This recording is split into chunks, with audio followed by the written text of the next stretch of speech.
Today on episode 47, we're sauntering through Barnes, that riverside village where glam rock legends, ghost dogs, and dueling aristocrats all somehow collide in area pubs. Andy Meddick, podcast producer here. What does Eric have in store for us today? From pubs saved by shoemakers and Formula One drivers to jazz venues that once echoed with the riffs of rock royalty to shrines for rock stars and the occasional duel over a scandalous affair. Oh, and also sausage rolls. And why not? Eric, lead the way.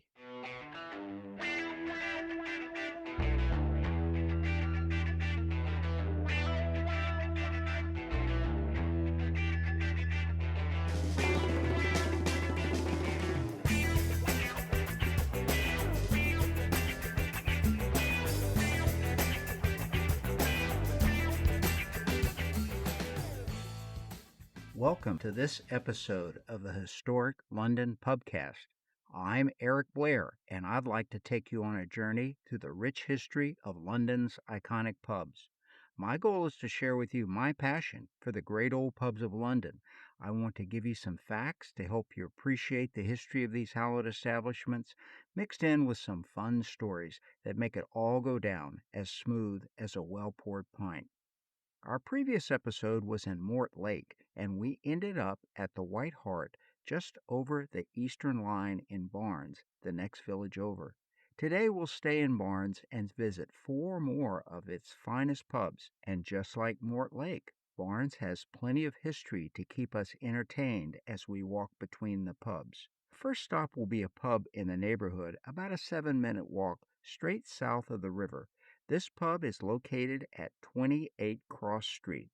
Today's pub is operating as the Brown Dog and has done so since 2023, located in what publication The Standard terms a desirable stretch of cottage-lined barn streets known as Little Chelsea. It originally opened in 1898 under the name The Rose of Denmark. So, just how did the folks back then choose that name?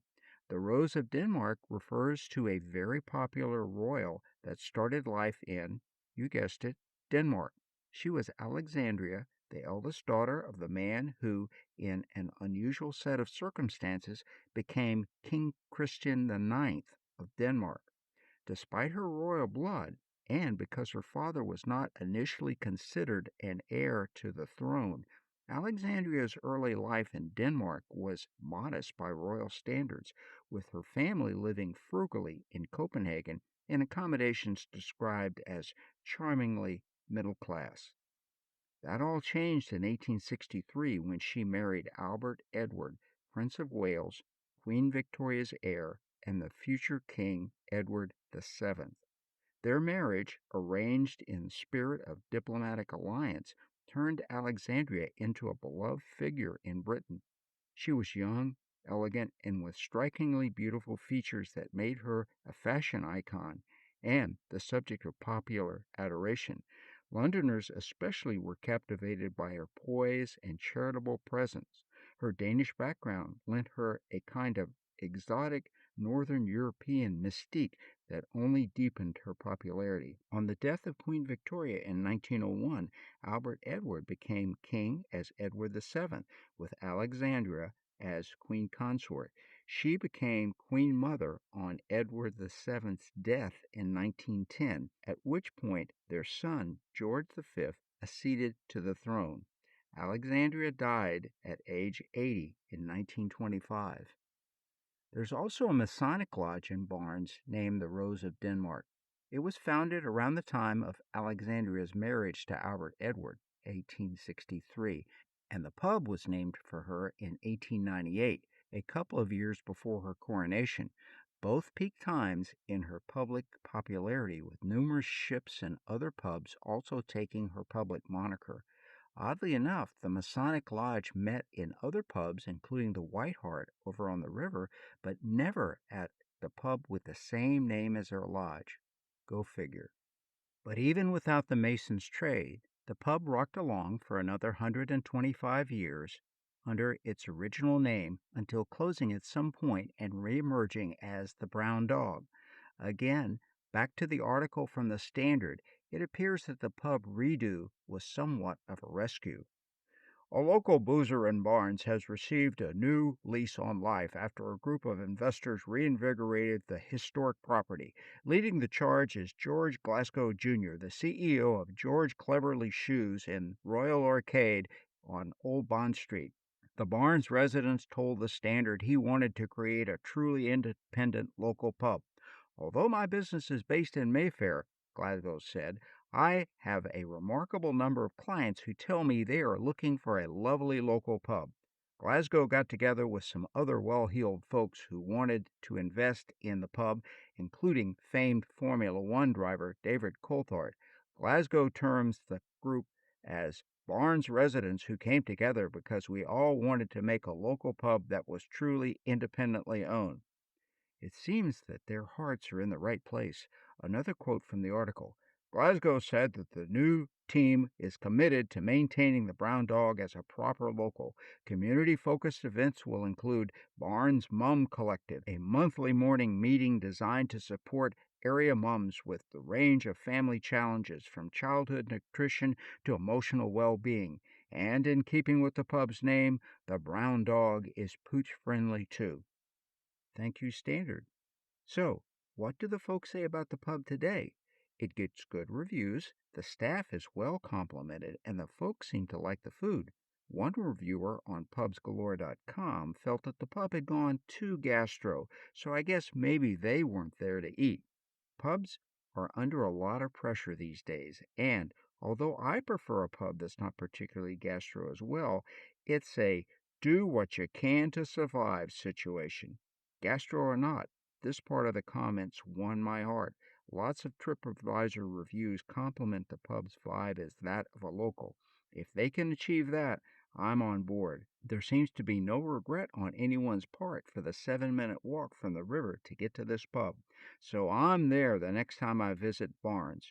Okay, back to the river and east along the path to 373 Lonsdale Road and the Bull's Head Pub.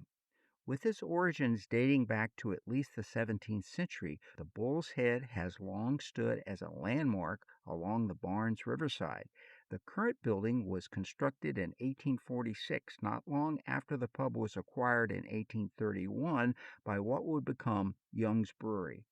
Though separated from the Thames by a road and a wall, the pub still enjoys a classic waterside location and Victorian-era character, topped by a striking French Empire-styled roof. Inside, the layout is spacious and multi-leveled, with named rooms that pay tribute to notable figures connected to the area. Those include composer Gustav Holst, who lived nearby, and glam rock star Marc Bolan, who died just down the road. It's important to note that neither of these musicians played at the Bull's Head. Holst is most famous for his 7-movement orchestral suite, The Planets. It was written in the years immediately after he left his riverside digs in Barnes, but maybe he caught the inspiration from looking out over the river at a clear Barnes night sky. Marc Bolan was the glam rock icon behind the band T-Rex, best known for its hit Get It On and 20th Century Boy. With his distinctive voice, glittering style, and hypnotic riffs, Bolan helped define the sound and the look of early 70s rock. Long before his pal David Bowie became Ziggy Stardust, Bolan was already strutting in platform boots and feathered boas, mixing swagger, poetry, and mysticism in a way that felt both ancient and brand new.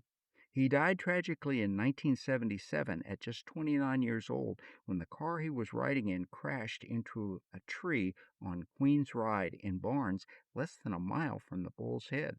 The crash site is now marked by a modest shrine, which includes a bronze bust, quietly honoring a star who burned bright and left too soon. In 2013, the Bull's Head further memorialized him with the naming of the Bolan Room, one of several spaces in the pub named for local figures who left a lasting mark. The Bull's Head went from being just a pub to also being a jazz venue and a pub in 1959 with the addition of its music room. Opening at the same time as Ronnie Scott's Jazz Club, the famous place over in Soho, it became known as the suburban Ronnie Scott's. Along with Ronnie's, it was one of the most important jazz venues in Britain. Although it has gone through several changes in ownership since 1959, it has continued its commitment to serve as a venue for jazz. It remains so today. Over the years, an impressive list of people have taken the stage, to name a few. British jazz greats Johnny Dankworth, Cleo Lane, Stan Tracy, Tony Lee, American jazz players Coleman Hawkins and Jimmy Witherspoons, and rock stars Jeff Beck, Mick Jagger, Alan Price, and Gary Moore. As for the pub portion, by amalgamating reviewers' comments, it can be described as follows. Decor-wise, the interior balances traditional touches with a clean, modern look. Pastel tones, exposed brick, and light wooden floors lend a stylish feel, while furniture is a mix of standard and high seatings. Restrooms are notably smart, and a jazz soundtrack often fills the space, though at certain times this may blend with the sound of a televised sport, depending on what's showing. Still, for many, the Bull's Head remains a cherished spot for both its musical heritage and riverside charm. Okay, out and over to our next one. The Sun Inn at 7 Church Road, about a 5-minute walk away. As we walk, let's talk about Barnes history, shall we? There's a 7-page PDF published by the Friends of St. Mary's Barnes and the Barnes and Mortlake History Society that provides historical highlights of the last 1,000 years of Barnes. It was compiled by Miss Maisie Brown, and I found it just charming. Let me read some selected points. I think it helps us connect with the folks from the past. Year 925. Barnes, formerly part of Manor of Mortlake, is given to St. Paul's Cathedral. 1085. 3-week supply of grain to make bread and beer for St. Paul's live-in canons must be sent annually. 1086. The Doomsday Book records Barnes valued for taxation at £7 per year. Estimated population 50 to 60. 1222. Villagers are assessed 3 days a week work on the Barnes estate and give eggs, chickens, and grains in quantities as in previous years in return for strips of land in the open fields. Estimated population 120. 1558. April 1. Manor Court rules that cattle and pigs belonging to Mortlake shall not graze on Barnes Common. 1665. Plague. 18 die in Barnes, 300 in Mortlake. 1732. Part of the common taken to make Queen's Ride, enabling Queen Caroline to get from London to Richmond without traversing Putney. 1777. Smallpox epidemic. 54 die in Barnes. 1800. Barnes population 860 with 170 houses. 1827. First Hammersmith Bridge opened. 1830. Stragglers Inn destroyed by fire, rebuilt as the Red Lion. An aside, that's our last stop today. 1835. Village stocks removed from the green. 1845. First University boat race, road of the expanded champion course, Putney to Mortlake. Aside, Cambridge won by 10 lengths. Remember that for the next pub trivia night. 1846. Railway comes to Barnes after much protest. It doesn't say why. 1849. Barnes Railway Bridge opens. 1863. Ebenezer Cobb Morley, first secretary of the Football Association and widely known as the father of football, drew up the first rules of the game at his home at 26 Barnes Terrace. 1901. First smallpox vaccination given to 46 girls at Westfields Girls' School. Barnes population 10,047. 1904. James Betts establishes a cricket bat factory on Willow Avenue, which becomes Ohm's Engineering Works, the largest employer in Barnes. It closed in 1971. 1906.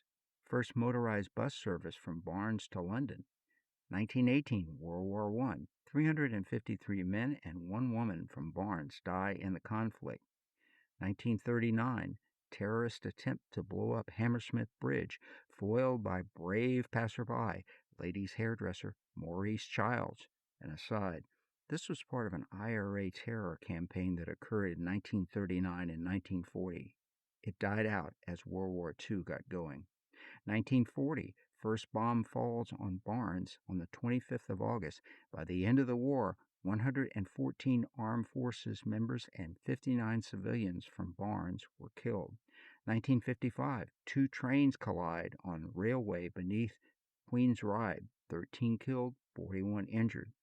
And finally, 2014, Olympic Cinema opens in the original Byfield Hall as a luxury cinema, converting the recent recording studios back to the hall's original use. An aside, we will talk more about this after our next pub.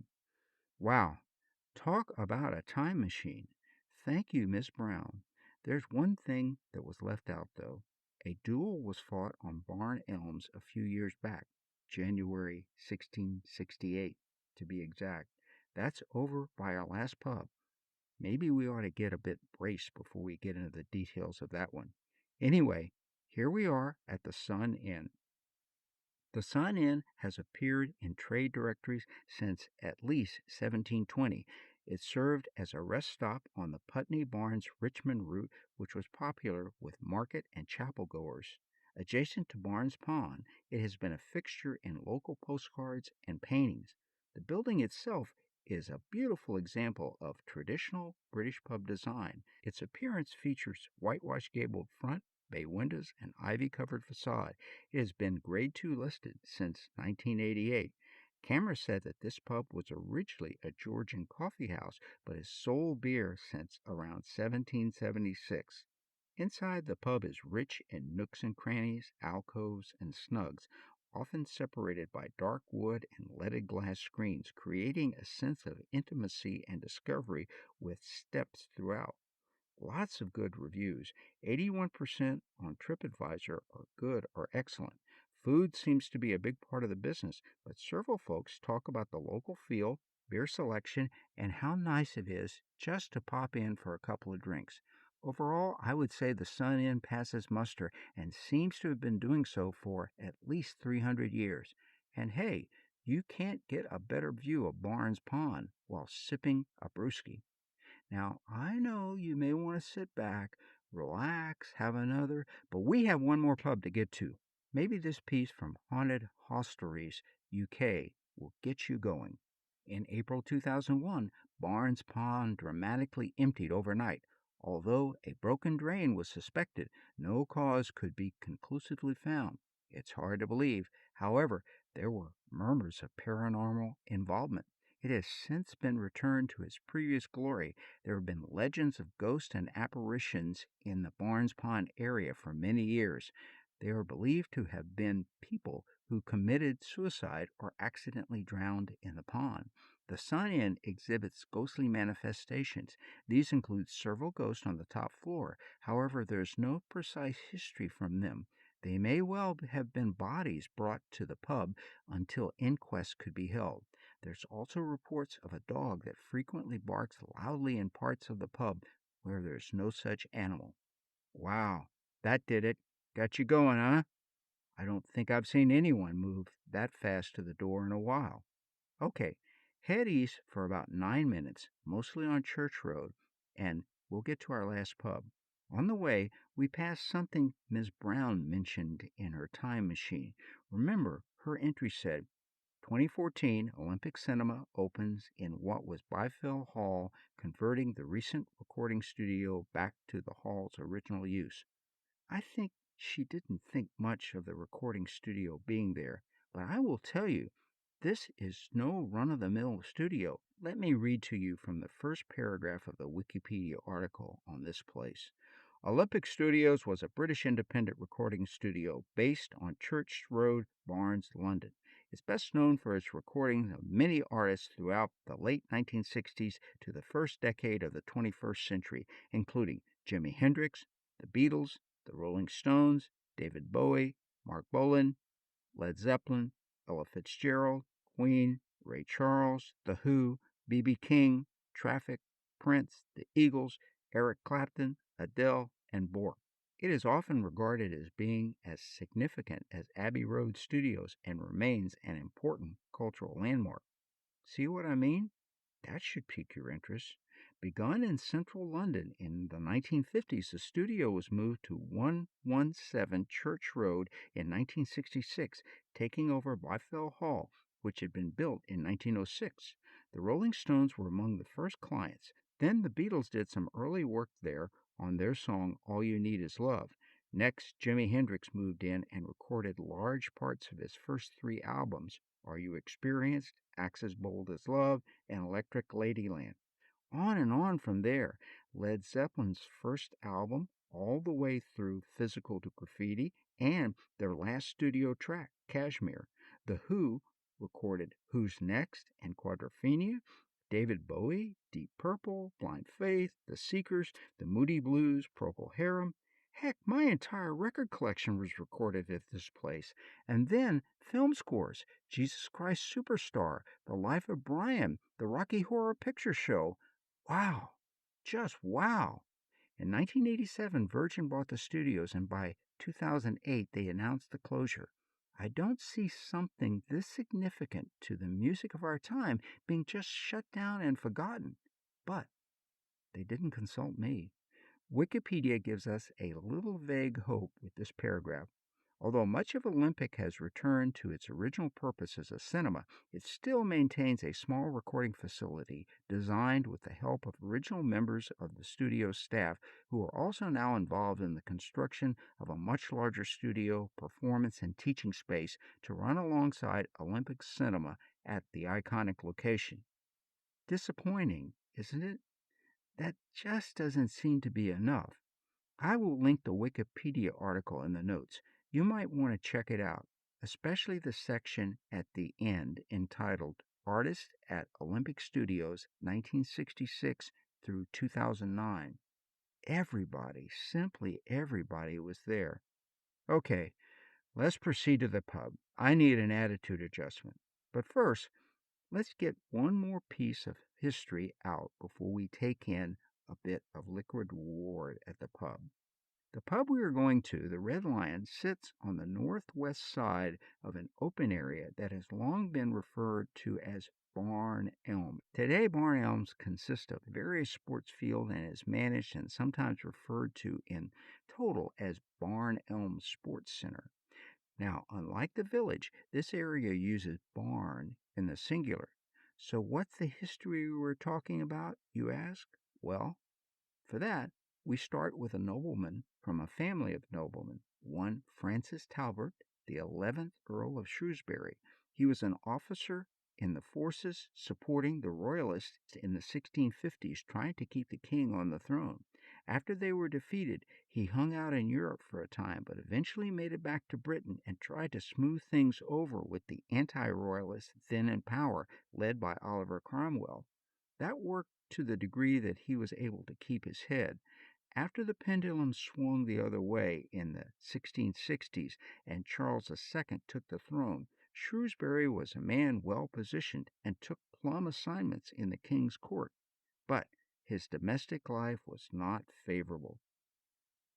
After his first wife died, he married the said-to-be notorious Lady Anna Maria Brudenell. Evidently, Lady Anna did not take the fidelity clause in their nuptial vows very seriously, and by the 10th year of their marriage, Shrewsbury could stand it no more. He challenged George Villiers, Duke of Buckingham, who was one of her lovers, to a duel on the 16th of January, 1668. The venue, Barn Elms. By special arrangement, the Historic London Pubcast has details from our man on the scene, Mr. Samuel Pepys. Although he was not there on the day of the event, he got the story the next day at Whitehall, which was all abuzz about the goings-on. Pepys starts out by giving us the dramatis personae, the duellers and their seconds. The Duke of Buckingham, Holmes, and one Jenkins on one side, and my Lord of Shrewsbury, Sir John Talbot, and one Bernard Howard on the other side. He then describes, in his straightforward way, the issue at hand. All about my Lady Shrewsbury, who is a whore, and is at this time and hath for a great while been a whore to the Duke of Buckingham, and so her husband challenged him, and they met yesterday in a close near Barn Elms.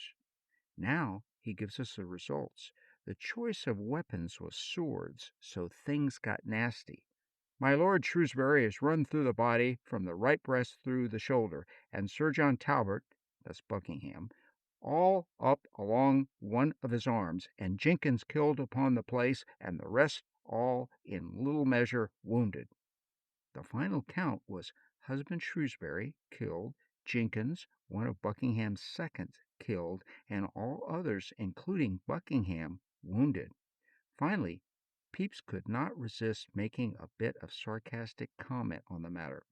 This will make the world think that the king has good counselors about him, when the Duke of Buckingham, the greatest man about him, is a fellow of no more sobriety than to fight about a whore. Wiki tells us which side Lady Shrewsbury was on. She is said to have disguised herself as a page and held Buckingham's horse during the duel, and afterwards slept with him while he wore the blood-stained shirt he had been wearing when he wounded her husband. But be advised, some sources say this is more legend than fact. They did end up having 2 children together. Nothing happened to Buckingham as a result of his duel, perhaps because, like his adversary, he was a loyalist. He subsequently had his political ups and downs and eventually retired from public life, dying at age 59 of natural causes. So, look out over the open space as we approach the Red Lion. That's where it all happened. Although the pub missed all the action of the 1600s, it still has historical cred. Camera gives us a good intro. The Red Lion is a large Victorian landmark pub located at the entrance to Barn Elm Sports Complex. First registered as a public house known as the Strugglers in 1718, it was destroyed by fire in 1835 and rebuilt in its present form along with a change of name. An aside here, remember Miss Brown's timeline from earlier? It told us that the fire that had burned the previous pub was actually 5 years earlier, 1830, and the pub's name was the Stragglers, not the Strugglers, as Camera reports. Sorry for being so picky, just wanted to make sure you were aware of the discrepancy. Back now to the Camera description. In recent times, it was a hotel and a free house until 1978 when it was acquired by Fuller's. It underwent a major refurbishment in 2017. There's a spacious wood-paneled, comfortable rear room featuring a large colored mosaic central dome ceiling light, leaded stained glass windows, and a large fireplace.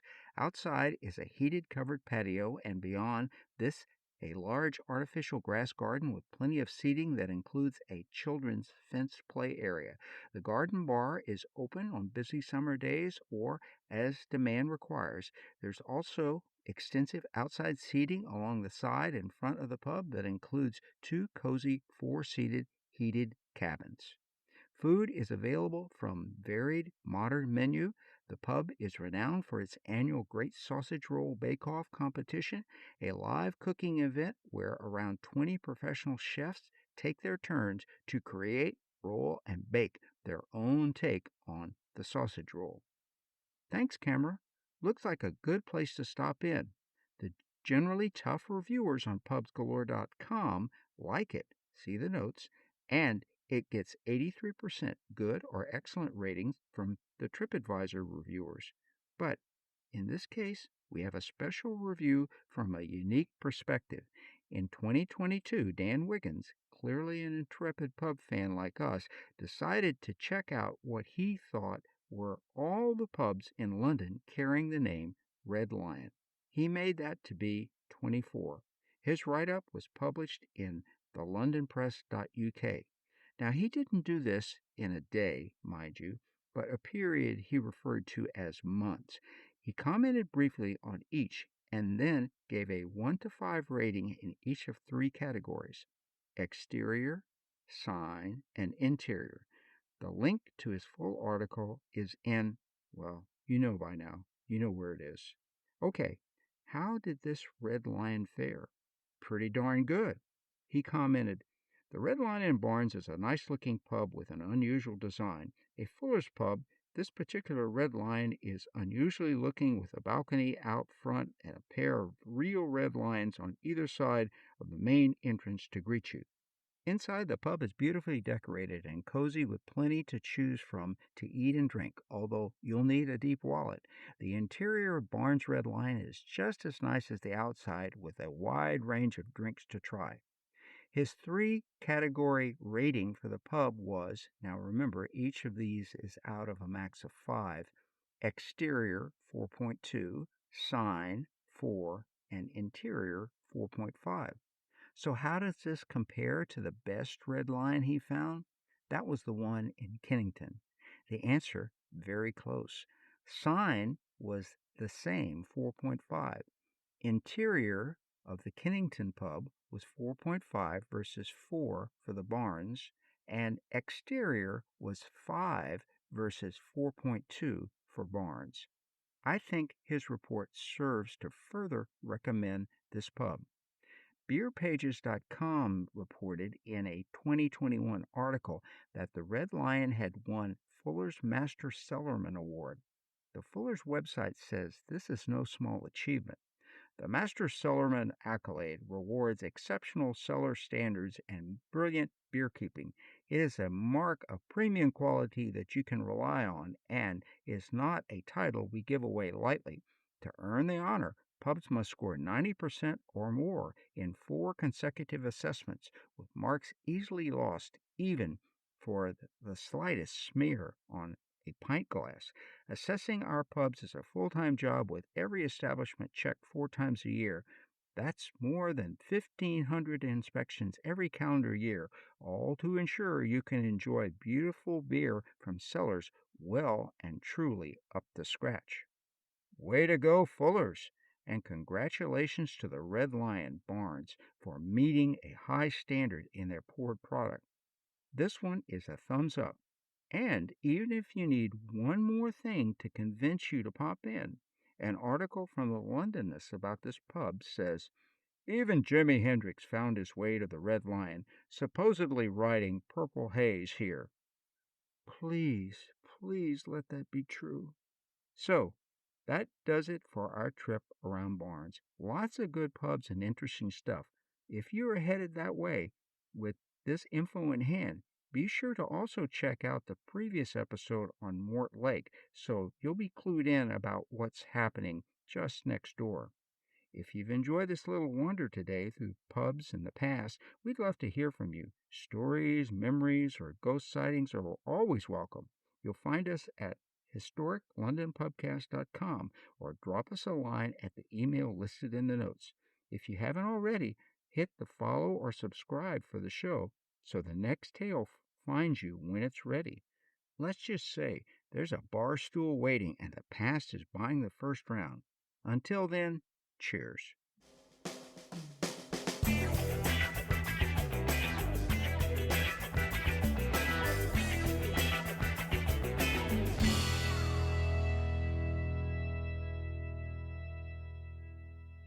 Well, if you've made it this far without getting haunted, jazzed, or challenged to a duel, congratulations. You've survived our Barnes pub crawl. Andy Meddick, podcast producer, here with the takeaways from today's episode. Queen Alexandra was basically the OG pub influencer. So beloved, pubs and Masonic lodges were named after her. The brown dog got rescued by a shoemaker and a Formula One driver, proving that even pubs deserve a second act.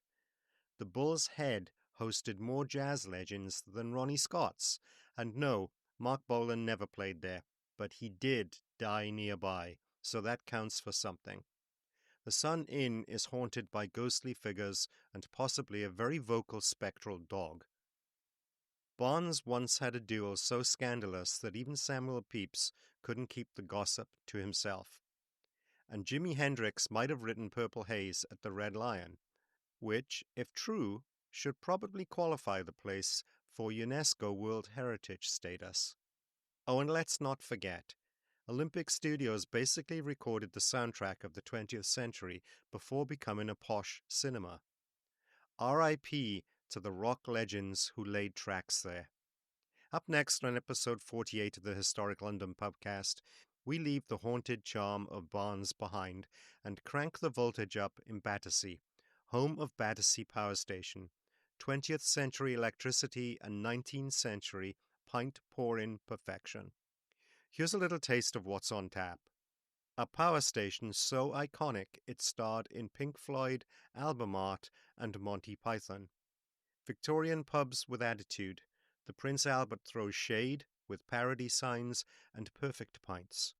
Creole jazz bars, riverside party pubs, and not one, but two. Yes, two pubs named the Woodman. The rise, fall, and return of Young's legendary Ram Brewery, 500 years of beer heritage in one block. And yes, we meet a pub so quirky it renamed itself after a missing cat. The cat's back.